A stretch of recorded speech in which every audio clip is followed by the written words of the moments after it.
নমস্কার। আজ শহরের কথায় আমি নন্দিতা। বিশিষ্ট সাহিত্যিক ও নাট্যকার কবি পার্থ সখা অধিকারীর কলমে রচিত ত্রিবেণী সঙ্গমে নামক একটি কাব্যগ্রন্থ থেকে অলিখিত ইস্তাহার নামক একটি কবিতা পাঠ করব। এ কবিতা যেন এই বর্তমান সমাজেরই এক দলিল। কবিতাটি পাঠ করার পর আপনাদেরও মনে হবে কি অসামান্য অনবদ্য একটি কবিতা। শহরের কথা সকল ভিউয়ার্স এবং যারা সাবস্ক্রাইব করেছেন প্রত্যেককে আমার তরফ থেকে অনেক ধন্যবাদ ও শুভেচ্ছা। অলিখিত ইস্তাহার, কবি পার্থ সখা অধিকারী। এ কাহিনী বোধের, অনুরোধের, স্মৃতিকোণে রাখা বিষাদের, নিষাদের বিষাক্ত তীরে আহত পাখির রক্তাক্ত কাহিনী, বেহাগের সুরে ঝরে ভাঙা নীরে গাওয়া করুণ কাহিনী ছাপা হয়নি।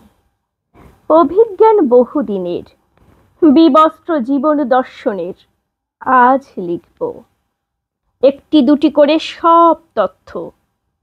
অরণ্যের ঘুম ভাঙা জীবনের ইতিবৃত্ত, দিক ভ্রান্ত পাখির মতো অবিশ্রান্ত আমি প্রশান্ত আকাশের নীলে চলেছি অস্তাচলে। কোন এক মহামন্ত্র বলে সবুজ পৃথিবীতে ঝরা জ্যোৎস্নাতে ভেসেছি একা। জনস্রোতে আঁকা বাঁকা মরীচিকা, কখনো ওই নিহারিকা নিয়তির ডাকে টেনেছে আমাকে। বহুবার ভেবেছি লিখব, লিখে যাব জীবনের মন্দ ভালো কথাগুলো, বৈতালিক ছন্দে অমিত্রাক্ষরে, দূরে অনেক দূরে ওই সুদূরে ভূগোলক ছেড়ে চলে যাব একদিন কায়াহীন ছায়া নিয়ে, এঁকে যাব মায়াময় জীবন বৃত্তান্ত প্রজন্মের বিশ্বাসে। আঁকবো আঁকবো করে আঁকা হয়নি, আঁকতে শিখিনি। লিখবো লিখবো করে লেখা হয়নি, থেমেছে লেখনি। শরমে ঢেকেছে মুখমর্ম কাহিনী। বিদেশিরা পারে নির্বিকারে, ঘরে বাইরে যা কিছু হয় নিঃসংশয় লেখায় ভরে কাগজের পাতা। তসলিমাও লিখেছে লজ্জাটা, আমি কি পারবো তা? এ আমার অপূর্ণতা। একটি একটি করে দিন যাচ্ছে, আয়ু কমছে, ঝরে যাব হয়তো, লেখা আর হবে না তো। আজ লিখতেই হবে সত্যের গীতিগাথা, বাত্যের ইতিকথা, ব্যাকুলতা। এতকাল থেকেছি অলক্ষ্যে, অজ্ঞাতবাসে, জ্বলেছি রাত্রি দিন নিদ্রাহীনী ব্যাকুল শঙ্কায়। এইভাবে আর নয়, লজ্জা ঘৃণা ভয় জয় করে আজ সভ্যতার কাজ গড়াই আমি। একটি একটি করে বলে যাব আমার গোপন কথা, ব্যর্থতা অন্যথা শান্তি নেই মনে। বাঁচতে চাই সসম্মানে, মাথা উঁচু করে কঠোর বাস্তবে এই চরাচরে নতুন করে লেখা হবে আর একখানি মিথুন ইতিহাস। হে মানবতার, আমি যাহা বলিব সত্য বলিব, সত্য বই মিথ্যা বলিব না। জানি না আমি দোষী না নির্দোষ, পাপী না নিষ্পাপ, তবে অপলাপ কিছু নেই জীবনে। যা কিছু দেখেছি বুঝেছি লুকিয়ে রেখেছি এতদিন, যদি অভয় পাই বিস্তারিত বলতে চাই। হে ধর্মাবতার, অনেকে যা পারে আমি তা পারিনি। ভিখারিনী বেশে দুয়ারে এসে দাঁড়ালো সে নারী, গৃহবধূ, সংসারী, যৌবন ভরা উদ্দামতা আর এক রাস কামনার উপহারে অন্ধকারে দীপ জ্বেলেছিল মাতৃত্বের আকাঙ্ক্ষায়। সন্তান চায়, পৌরসীন নির্বীজ স্বামী, পরশ্রীগ্রামী হতে পারিনি আমি।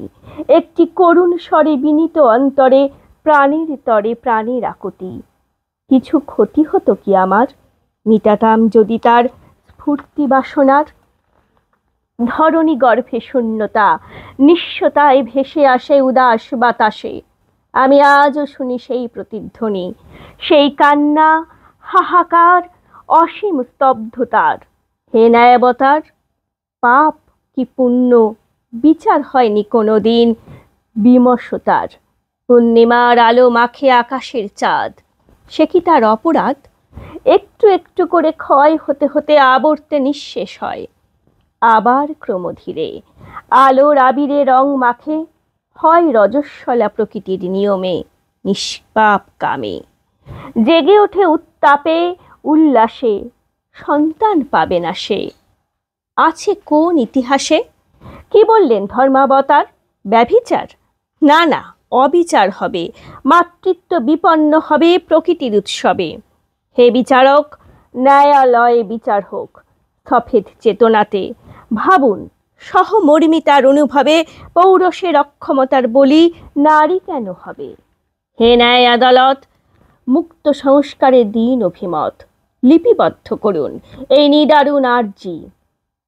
ওই সেই নারী যুগান্তকারী, মানবতার দরবারে চাইছে বিচার। যৌবন দীপ্তা ঋতুবতী আমি যুগবতার, আপন স্বাধীনতায় ফিরে পেতে চাই মাতৃত্বের অধিকার। আদিমতার অরণ্যে মিশে যেতে চাই বিবস্ত্র অন্ধকারে। পৃথিবীর অবিচারে আত্মার গভীরে ছিল আত্মকাহিনী। উড়িয়ে দিলাম আকাশে পঞ্চভূতে, মেঘমল্লার বিদ্যুতে ভেসে এলো বজ্রধ্বনি, অশ্রুত সে অমৃতবাণী। হে রমণী, সহনশীলা তুমি, নিষ্পাপ কবির লেখনী মুছে দিল আজ ভাগ্যের অভিশাপ। তোমাদের অনুযোগ ছিল, গৃহীত হলো মানবতার দরবারে অলিখিত ইস্তাহারে। ভালো থাকবেন, নমস্কার।